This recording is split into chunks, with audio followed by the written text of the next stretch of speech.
Ibou Ndiaye Ba hande min tawi maɗo e Gambia ko woni koyɗe ma gay man demba hande ko dimanche 24 janvier 2021 ɓe mbalde programme 23 samedi weyti dimanche 24 ɗo e ndoungou kebe taw addori programme o ko mo wiyeten Diawowan Gambia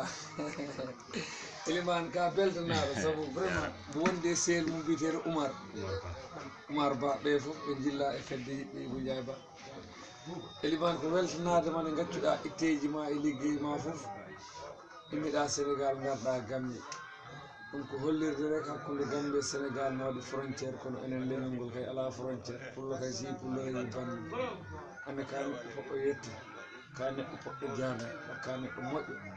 en tawi ɗo Amadou fondateur fedde yiɓɓe Ibou Ndiaye Ba sa nani fondateur noon woni neɗɗo mo ganduɗa hoore ma ko kam feeji ko waɗa ko wonno woni fondement woni o Amadou fondateur kamɓe ko neɗɗo tinniɗo e fedde yiɓɓe Ibou Ndiaye Ba ko weltade tan saabu neɗɗo tawi ko moƴƴo sa wi ɗum ko moƴƴo sa wi ɗum ko wona ko moƴƴo rek a yellima wonɗo moƴƴere wa ɓuuri moƴƴere yo Allah rakku turago e yeeso yo Allah waɗanen jaam yo Allah artirɓe ɓiɓɓe fulɓe ɓe ɓerɗe mumen punti e nder pulago yo Allah artirɓe e nder meɗen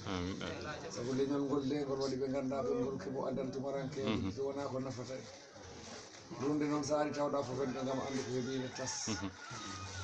nani ñanden lamɗo Ibou Law édition mo waɗa ɗum wiya mi yiyani oɗon jogui miñiɗo nalankoɓe est ce que son jawti nalankoɓe woɓɓe ma garoy pullo yewetaki machallah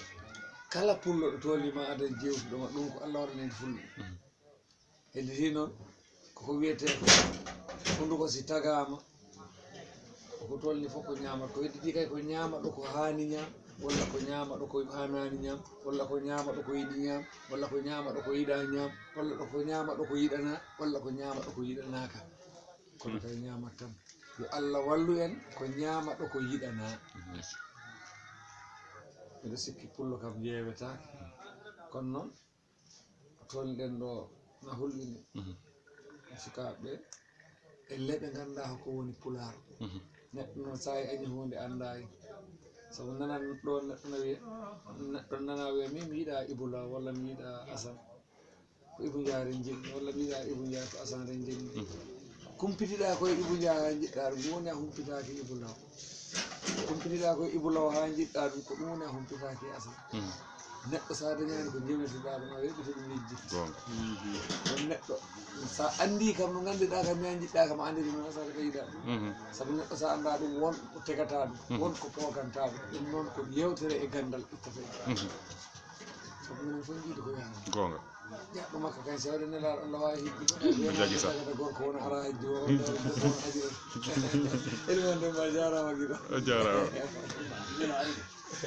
kono noon miɗo siwtora sehlam mo mbiyatmi jinniri kam so nani reko andat on woni Adama Nenne Binta debbo pullo ɗo wiyete Sare Ali Konde debbo pullo jontaɗo bandam debbo debbo pullo joɗɗo debbo pullo kewɗo joom debbo pullo kewɗo fayda kam mbaydi min mbiyeto hanki hirde mum kam wonɗo jekke kirtuɗo ɗum ko ujunaji temedere CFA tekɗi o kiranno ka par ujunaji noga par ujunaji capantati ha tasmi hirde jikku mum Adama Nenne albarka Adama Nenne hedditi ko yeeso ko lawol jarama